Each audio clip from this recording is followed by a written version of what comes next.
Radhe Radhe guys. आज की video में हम बात करेंगे चरणामृत के विषय में। जैसे ही हम मंदिर में भगवान के दर्शन करने जाते हैं तो मंदिर में जाते हैं तो पंडित जी हमें चरणामृत देते हैं।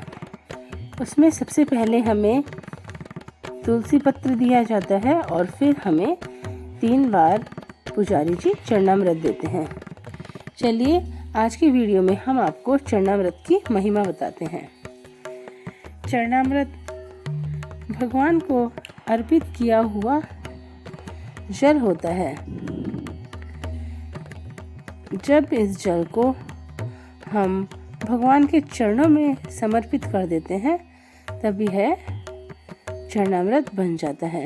चरणामृत को पीने से व्यक्ति के समस्त पापों का नाश होता है और चरणामृत का पान करने से व्यक्ति को मोक्ष की प्राप्ति भी होती है। चरणामृत के बहुत ही चमत्कारिक फायदे होते हैं। अगर साइंटिफिक रीज़न से भी हम जाने तो चरणामृत हमारे लिए बहुत उपयोगी होता है। कहते हैं प्रातःकालीन सुबह सुबह खाली पेट जब हम तुलसी पत्र को ग्रहण करते हैं तो हमें एक एंटीबायोटिक मिल जाता है। और गंगा जल तो होता ही है पवित्र। गंगा जल तो अपने औषधीय गुणों से इतना भरपूर होता है कि अगर हम नियमित रूप से चरणामृत लेते हैं तो हमें बहुत फ़ायदे होते हैं। और चरणामृत लेने से हमारा मन बहुत प्रसन्न रहता है। हमारे मन में बहुत सात्विक भावनाएं आती हैं। एक बार की बात है, जब भगवान विष्णु ने वामन अवतार लिया तो जो राजा बाली था वो बहुत ही दानवीर था। और भगवान वामन जब उसके पास गए उन्होंने कहा कि राजन, आप इतने दानवीर हो, मैं भी आपसे कुछ दान देना चाहूँगा। तब राजा बाली ने कहा, निसंकोच मांगिए ब्राह्मण देवता। तब उसने कहा कि मुझे 3 पैर की भूमि चाहिए। तब भगवान ने अपने एक पैर नीचे के लोक में रखा और दूसरा पैर ऊपर के लोक में रखा। जब भगवान ने अपना पैर ऊपर के लोक में रखा तब जो ब्रह्मा जी थे उन्होंने देखा कि भगवान के चरण आए हैं। तब उन्होंने भगवान के चरणों को अपने कमंडल के पानी से धोया और उस पानी को कमंडल में ही रख लिया। वह पानी अमृत बन गया।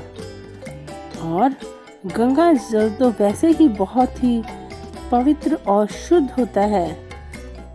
आध्यात्मिक दृष्टि से गंगा जल का बहुत ही महत्वपूर्ण स्थान है। गंगा जल बहुत ही पवित्र और शुद्ध होता है। गंगा तो हमारे समस्त पापों का नाश करने वाली होती है। और चाहे हम कितने ही बड़े कठोर पाप कर दें फिर भी गंगा जल को ग्रहण करने से हमारे समस्त पापों का नाश होता है। गंगा जल का सेवन करने से वैसे ही व्यक्ति को मोक्ष की प्राप्ति होती है। इसलिए हम कोई भी उपवास करते हैं, व्रत करते हैं तो सर्वप्रथम हम चरणामृत का ही सेवन करते हैं। चरणामृत का सेवन करना बहुत ही शुभ माना जाता है। चरणामृत का सेवन करने से हमारे मन विचार भी बहुत शुद्ध हो जाते हैं। हमें अच्छी अच्छी भावनाएं आती हैं और जो बुरे कर्म होते हैं उनमें हमारा मन नहीं लगता और हम मन में अच्छे अच्छे विचार और अच्छे अच्छे शुभ कर्म करने के विषय में सोचते हैं। इसलिए हमें कोई भी पूजा व्रत कुछ भी करते समय सबसे पहले गंगा जल का जो चरणामृत होता है वो ग्रहण करना चाहिए और फिर हमें अपना उपवास खोलना चाहिए। हमने चाहे कैसा भी उपवास किया हो, चाहे हमें अनाज खाना हो, चाहे हमें फ्रूट्स खाने हो, हमें गंगा जल का सेवन अर्थात चरणामृत जो कि अमृत तुल्य होता है उसका सेवन करना चाहिए। Thanks for watching. इस तरह के वीडियो के लिए मेरे चैनल को लाइक, शेयर और सब्सक्राइब करें।